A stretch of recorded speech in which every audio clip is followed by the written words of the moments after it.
Welcome in, everyone, to the News 10 Plus desk. It is quite the wacky Wednesday. And it's about to get a whole lot more wacky on Studio 10 because, okay. I know, what a way to start out. It's Krampus. Happy Krampus, everyone. And we are going to celebrate. The microphone giving you a hard time. Yeah. Naughty list. All right. Well, it is Krampus, which, if you don't know what this is, you might if you have any German or Dutch background. So I myself do. So I am well aware of who Krampus is. But Krampus, he is, in these European folklore traditions, if you're bad, because here, if you're bad, you get coal, right? Yeah, which honestly, getting coal is not that bad. It's not that bad, exactly. Krampus, he kind of makes up for that. So if you're bad over there, you don't just get coal, you get Krampus, and who knows what Krampus is going to do. Oh, goodness. So okay. We are going to have Krampus on the show today because Old Town has their Krampusnacht celebration this weekend, and so Krampus is going to be giving us all the details. His horns are very large. You better have been good this year. Yeah, you better be good because he's in the 517, so I don't know what to tell you. If you're on the naughty list, I don't know how I can help you. Krampus could be out to get you. Yes. You'll actually have to watch Studio 10 because I think he might be giving some details about how you can, like redeem yourself? Redeem yourself. Okay. Yes. Because, he probably doesn't want to come to everyone who's bad's house. He probably just doesn't want to do that. So he's going to give you all that might take too long. Yeah, I think so, actually, especially in the 517. Just kidding. What are you trying to say? I'm just kidding. But you know who the person of the year is, right? Time magazine. Did you hear? It's really hard. Did I hear? Yeah. Who hasn't heard? Yeah. Well, we're going to be talking about that today. Of course, it's Taylor Swift. And then Colton is very happy. I can imagine. I bet he is it is the best day ever for him. And then we really do have a lot of fun stuff going on with the Krampus, but it's also a lot of Christmassy things. So we're going to have Lansing Symphony Orchestra, and we're going to share what they're doing this holiday season. They've got a lot of great stuff coming up. And so we're going to kind of go through the rundown with that. And then we have our Day 4 winner announcement of our 10 Days of Christmas giveaways. And I always like to see who wins because, you're kind of going in blind. You don't know what's going to happen. And if you win, it's a really happy moment. So we're excited to announce that. But yeah, I think overall we've just got a really fun show for you. And anyone who, Hanukkah kicks off tonight and tomorrow. So anyone who celebrates, happy Hanukkah. Happy Hanukkah, everyone. Yes, happy Hanukkah. It's going to be a really great show today. So we will see you there at 3 p.m. Looking forward to it. Thank you, Claudia. And where is it? There we go. Oh, it's not going to push. Now it is. Okay. We'll see you at 3 o'clock today, which is coming up in... If I can do math today, I can't. I can't think. The brain's not working. But about 55 minutes. That's when you can see Studio 10. Right. Took us a second. I almost said 45. I was like, that's not right. So we at least got it. But we are here with Justin Bradford, who actually has some good news for us. Mm-hmm. We've been pretty quiet the past couple of days. We did have some snow-rain mix. Yeah. But we're going to slowly climb up. Yeah, that's the plan anyway. Tomorrow we're going to be in the 40s and then 50s before the week's done. I think the warmest day of the week's now Saturday, and that could be mid-50s for folks, but it's also bringing in a powerful storm system. Yeah.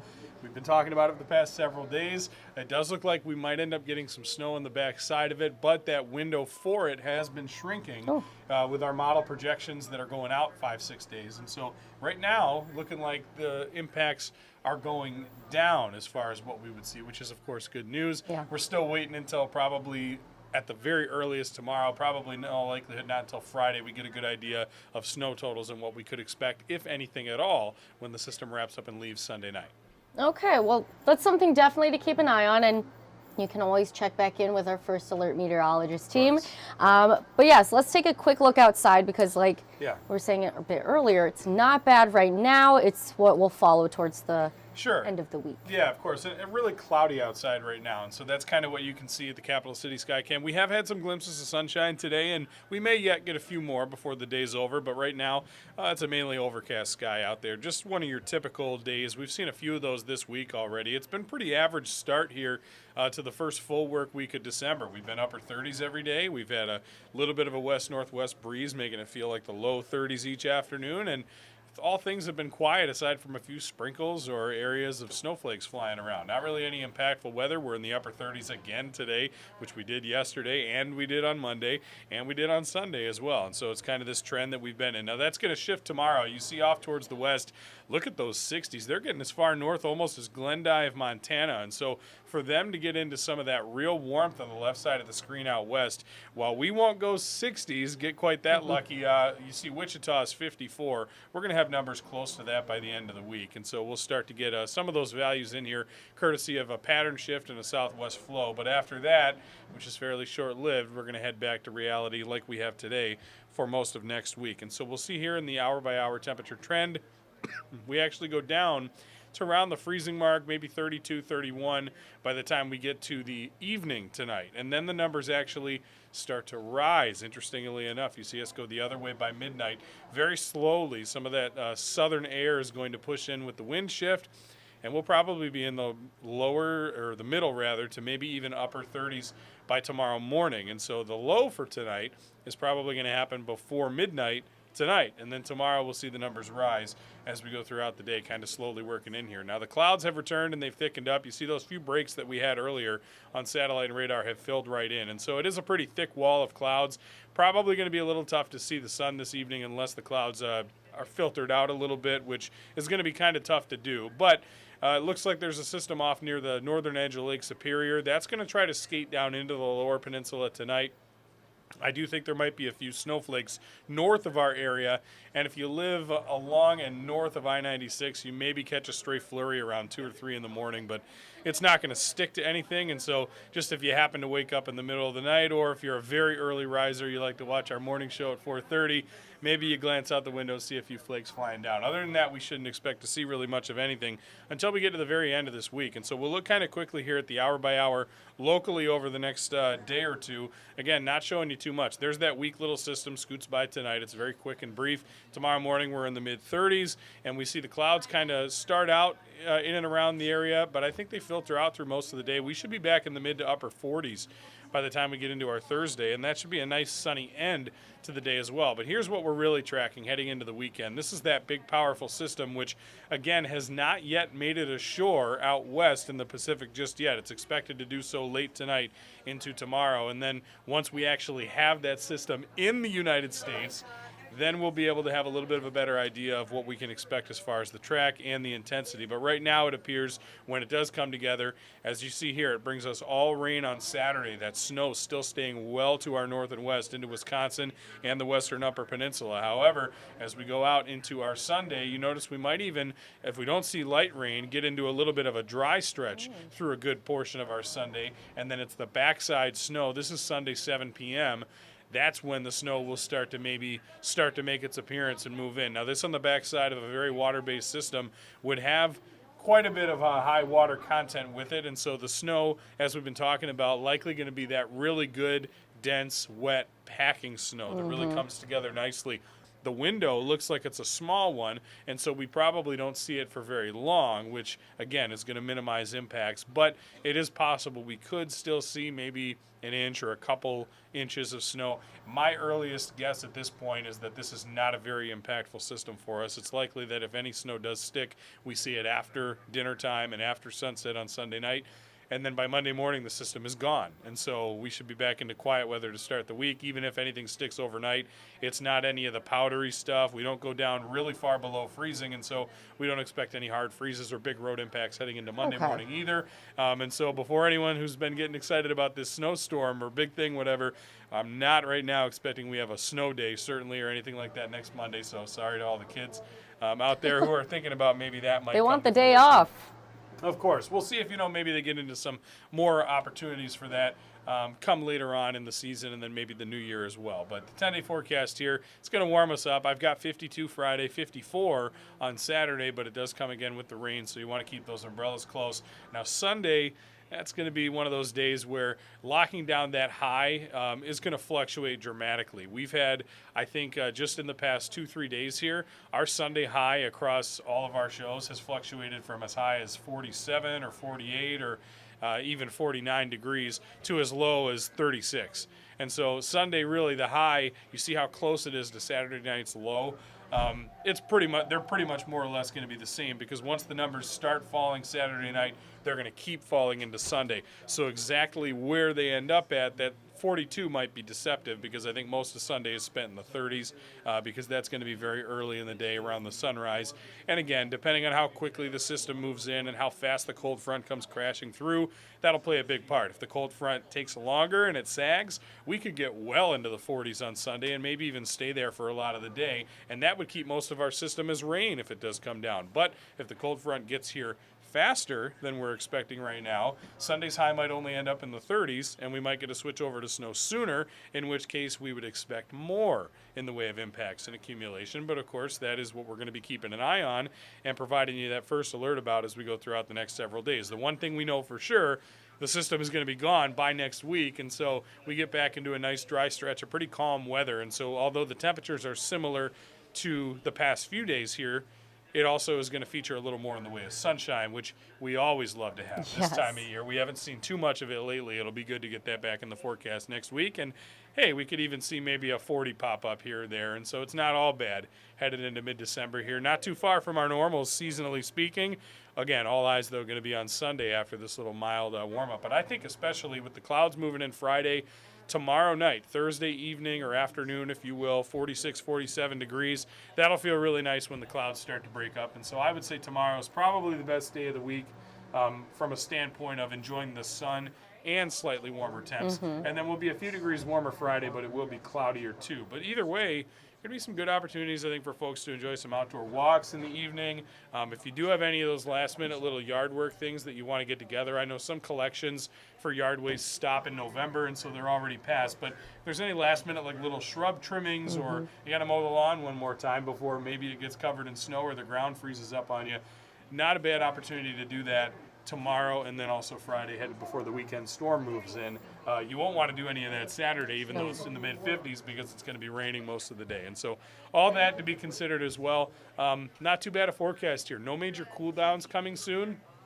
And if Sunday doesn't end up bringing us much or any snow once we get into the tail end of the weekend, it could be a little while here before we end up getting some sort of accumulation. And so that might be something we have to wait on for a little while if Sunday doesn't really bring us much or anything. And so keep your eyes out for it. Of course, we still have not had a lot of snowfall this season, only a few little small kind of dusting accumulations. I believe officially we ended up a couple weeks ago getting 2 inches of snow in Lansing, but we never saw that on the ground because it was measured as it fell, and then it melted as the rest of it was falling. So in reality, we really had like a little dusting for most of the day, even though it ended up 2-inch totals. We never saw 2 full inches on the ground at any one time because it melts as it falls.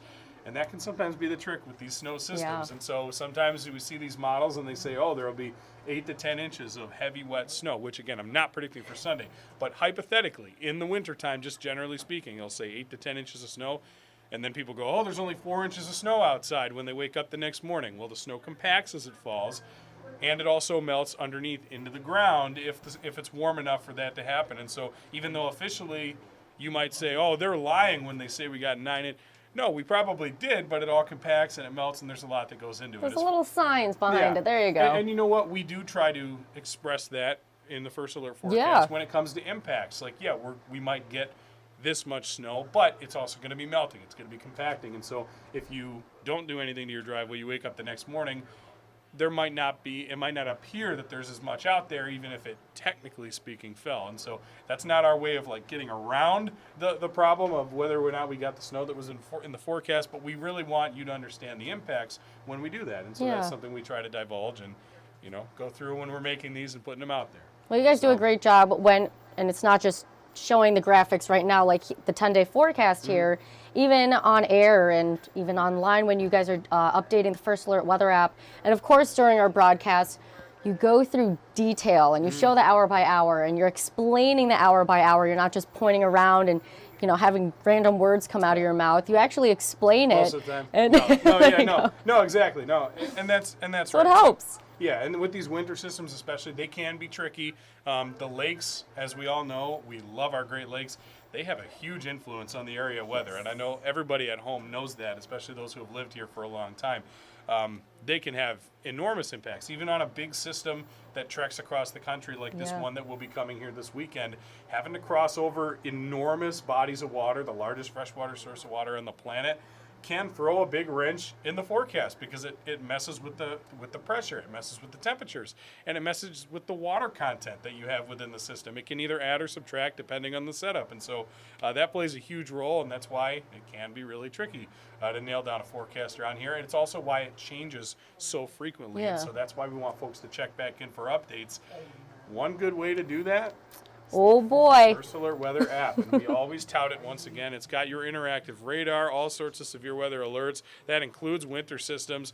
We pride ourselves in the accurate forecast. We also, once again, we're talking about all sorts of different updates that come in, whether they're video updates or providing current, future, past, hour-by-hour forecasts. The radar feature is great to have, and especially when you're talking about trying to move around somewhere, if you're traveling in the state.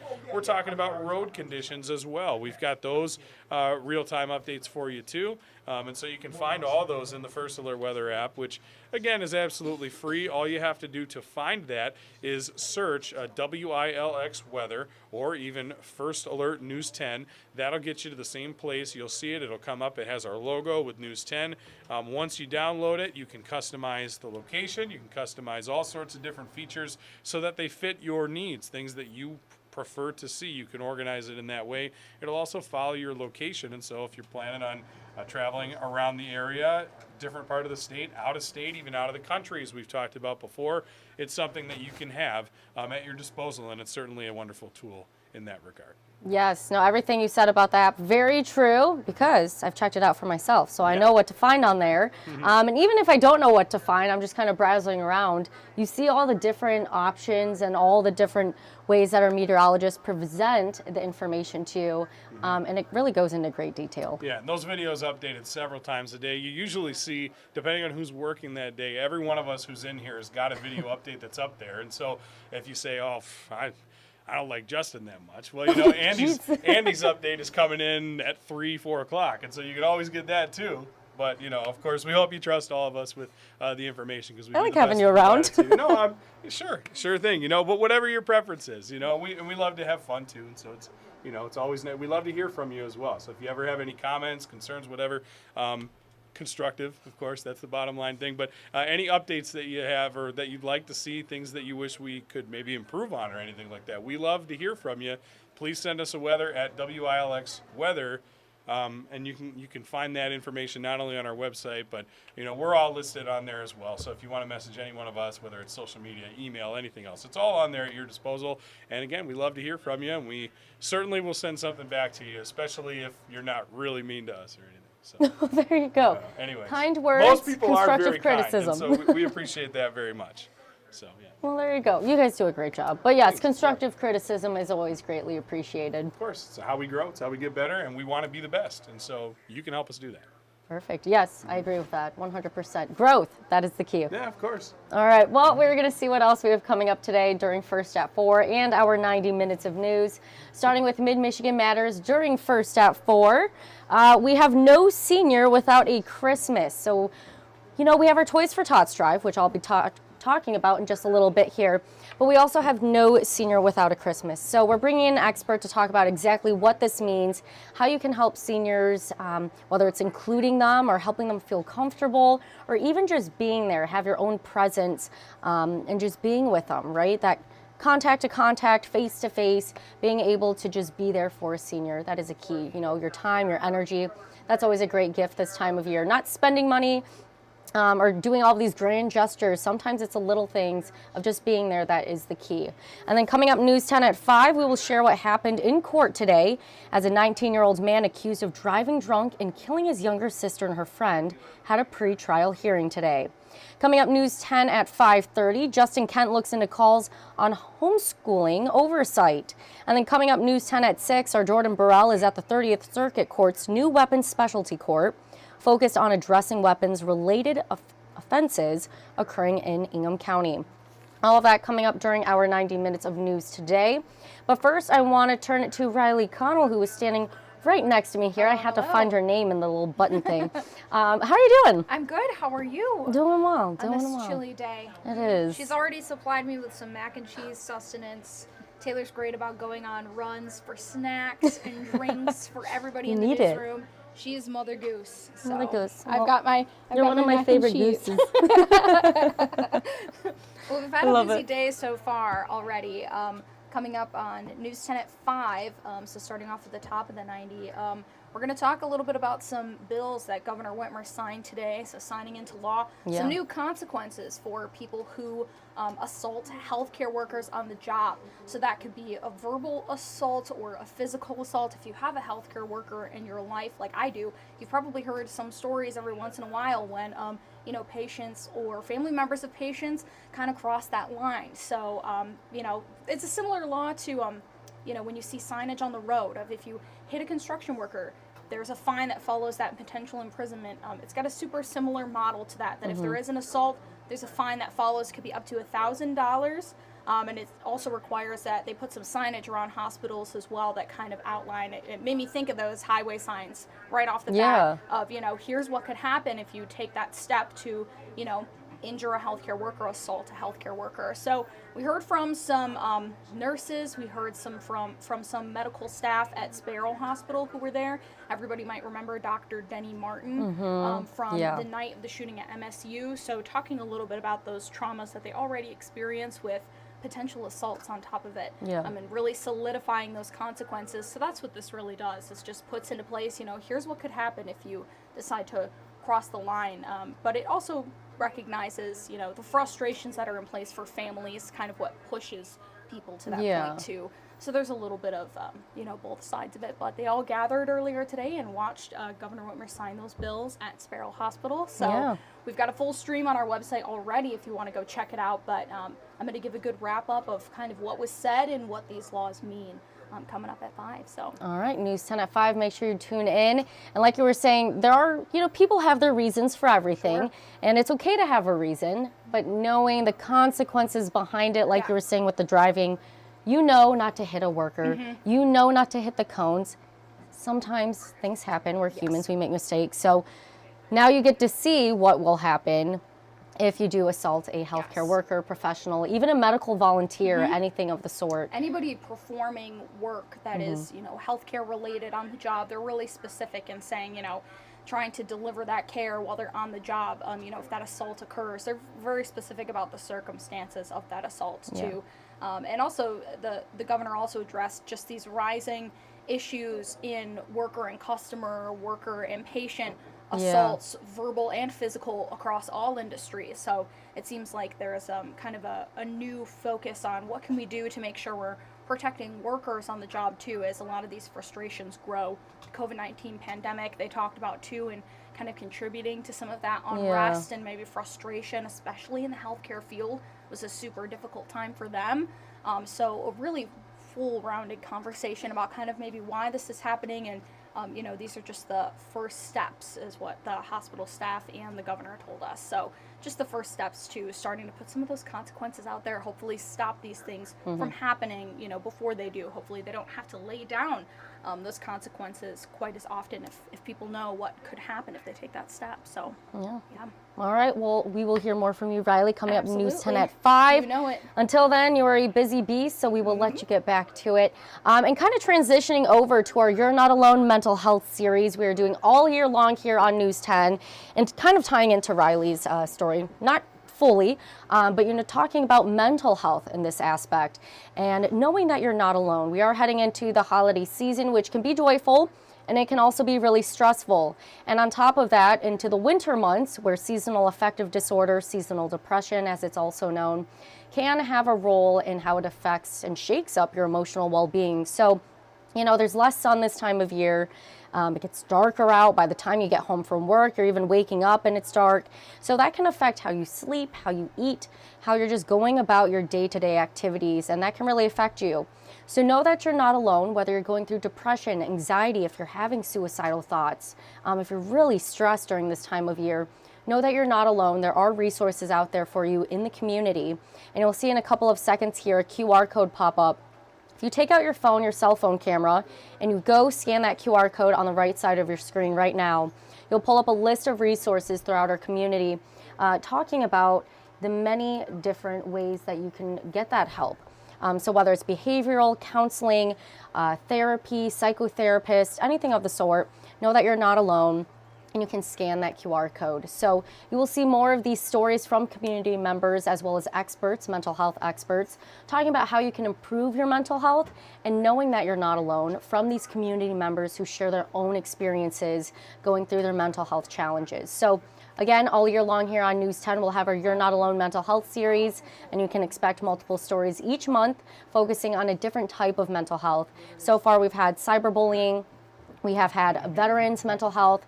We've had several others, social media, those impacts, cyberbullying I mentioned, and several others. So you can always go back onto WILX.com and search for any of those stories, You're Not Alone mental health series, and you'll be able to see more information. Until then, another resource you can reach out to is the Lifeline chat. That number is 988. You can call or text that number, 988. And more specifically, if you're a veteran, David Andrews actually did a story with a veteran who is a 2-time suicide survivor. And he is making it his mission to go out into the community, speaking to other people, other veterans, connecting with them and sharing that similar experience that they've had and helping them work through it out of that challenging time to really start improving their well-being. So call or text the Lifeline chat 988. If you press option number 1, you will be connected to another veteran who has also gone through a similar experience. That way you're talking to someone who can sympathize and empathize of what you're going through and really get out what you need to, get out. So until then, I do want to share what our reporters have coming up during our 90 minutes of news today. And we are going to start it with the birthday boy, Mars Anderson. It is his birthday. So if you see him out and about in the community, or even on his Facebook page or different social media, you can look up Mars on media and you'll be able to find him and wish him a very, very happy birthday. So Mars, what do you have coming up today? News 10 at 5:30. Oh, and it would work if I had the volume on. Give me 1 second here. Crystal, we're having trouble with the volume. The remote's not working right now. So let me get back to this in just a second. Until then, I'm going to show you Toys for Tots. That is something else going on throughout the month here, but not throughout the entire month. You have until this Friday, December 8th, to donate new unwrapped toys to our WILX studios in South Lansing during regular business hours. And we also, thank you, Crystal. We also have our sponsor locations. So Adato Sales, you have Big John's Steak and Onion, Mercantile Bank, Oddfellows Contracting, Tommy's Express Car Wash, and then you also have Vermeulen Furniture. And so, thank you. All of those locations are also great to donate and drop off those new unwrapped toys. And so feel free to do that. We are looking for toys for children of all ages. This isn't just the little ones. We're also looking for toys, games, anything of the sort for teens and tweens. Those are the age groups that are typically forgotten about. So we have plenty of toys for the very young children, but again, anything for the teens and the tweens, that is greatly appreciated. So yes, we are looking for the new unwrapped toys dropped off at our studios or at our sponsor locations until this Friday, December 8th, or that QR code on your screen, which will pop back up in just a little bit. Pull out your phone, cell phone camera, scan that QR code. It'll take you to that Amazon wish list for our Toys for Tots drive. and you'll be able to select a toy off of there. If you don't feel like coming in, dropping something off, all you have to do is select it off the Amazon Toys for Tots wish list, and it will be shipped directly to our studios in South Lansing. So those are different options for you to donate a new toy, new and unwrapped toys. So again, go ahead, scan that Amazon wish list. This is going on till Friday, this Friday, December 8th. And we did actually have a viewer email us asking, hey, I did select a toy off of the Amazon wish list. I'm not sure if it'll get there to your studios in time. Will the children still get the toys? Yes, they will still get the toys. We will make sure that we give it to the Mid-Michigan families in need, and we will disperse all of those toys to the children to really light up their holidays. Until then, here are some of the toys. You've seen them down at the Weather Center when our meteorologists are on air during our broadcast, but you're seeing many different toys from Jenga. And then you have this little Christmas Barbie doll right here. Barbie was very big this year. And then you have, I think, a dinosaur over here. You have a doll, Harry Potter. Someone crocheted or knitted this adorable little dog with a flower on top of its head. So many different variations of toys, and even the games. Connect 4, that's great for the teens and tweens too. So again, until this Friday, December 8th, help us with the Toys for Tots drive. But already your generosity has led to piles of toys. But there are also many, many children out in mid-Michigan that we want to put those smiles on their faces. So thank you for helping us make an impact this holiday season. There is still a couple of days left, but we're going to see what our reporters have coming up during 90 minutes of news. So we will send it back to Mars now that Crystal helped me with the volume. Mars Anderson outside in Eaton Rapids, where I had the opportunity to talk with the superintendent about his district and the troubles they've had with youth smoking. Vapes is a very important topic, so much so that legislation is being created to ban vapes within the state. I'll have more on that in our 90 minutes of news. All right, like you heard Mars say, he'll have more News 10 at 5:30 today on banning vapes. We're going to now send it on over to Deanna Giles to see what she is coming up today on News 10 at 5:30. Thanks, Taylor. The future of EV vehicles may be here sooner than you think. Governor Gretchen Whitmer is urging all state departments and agencies to transition to EV by 2040. I'm Deanna Giles, and I met with the Chief of Infrastructure, who will explain how all of that will be done. I'll have details on News 10 at 5:30. Back to you, Taylor. All right, thank you, Deanna. You see her talking about her EV story right in front of the Tesla EV charger. So very fitting right there. News 10 at 5:30. You can learn more from Deanna. And now we have News 10's Amaya Kuznicki, who has more coming up News 10 at 6. Thanks. Today I'm here in Lansing, where sexual abuse survivors of Gerald Sutter came forward to share their stories while also pushing for the statute of limitations here in Michigan to be extended. I'll have more on that story coming up in our 90 minutes of news, so make sure you stick around. All right, thank you, Amaya. And then coming up News 10 at 6, we also have Erin Bowling, who has a very interesting story. We will send it to her. Thanks, Taylor. Today I'm speaking with a mid-Michigan native who was a contestant on the reality Netflix show Squid Game: The Challenge. He competed for a chance to win $4.56 million on one of Netflix's most popular TV shows. I'll have what his experience was like on News 10 at 6. Back to you, Taylor. All right, thank you, Erin. Very exciting. If you've seen the Netflix show, going to trip over this wire here, Squid Games, make sure to check it out. It is very interesting. They have all these games, and I want to know if you would try these games. How far do you think you'd make it? It can be very intense to watch, so keep note of that. It's not for everybody, so if it's not your cup of tea, switch to something else. But yes, Erin will have more coming up News 10 at 6 with this contestant who is part of Squid Games, so make sure to go check that out. I think that is it. If there's anything else to look at, well, I do see what Justin's working on right now. He is working on the Santa tracker. So with the snow on the way and the holidays on the way too, you can expect the Santa tracker coming out, but you're gonna have to wait just a little bit. Our meteorologists are in charge of that. One more time, I will show you the First Alert weather app. Always great to download, not just for your weather, which of course it goes into great extent of the forecast, the hour by hour, satellite temperatures, anything you want to know for your weather, or even the conditions in the sky. And then also talking about traffic alerts. So like Justin was saying, something you want to be aware of, especially with all the snow and rain we're getting this weekend from that large system, is the roads. Okay, so when you have that dense packed snow on the ground, that can create those slushy conditions. And if we go into the really, really cold freezing temperatures, you also want to watch out for those slick ice spots that could also be on roadways. So having the First Alert weather app on your phone, having it ready, available, you will be able to get those traffic alerts for the area if there is anything to be aware of. Until then, you can download that off of Google Play and the Apple App Store completely free. Great tool to have, not just for the winter, but year round. Obviously, the winter months, you see more of the snow mix and the road conditions being affected. So that is a great tool to have on your phone. But that is all we have today from the News 10 Plus desk. I hope you guys have a great rest of your Wednesday and a great rest of your week.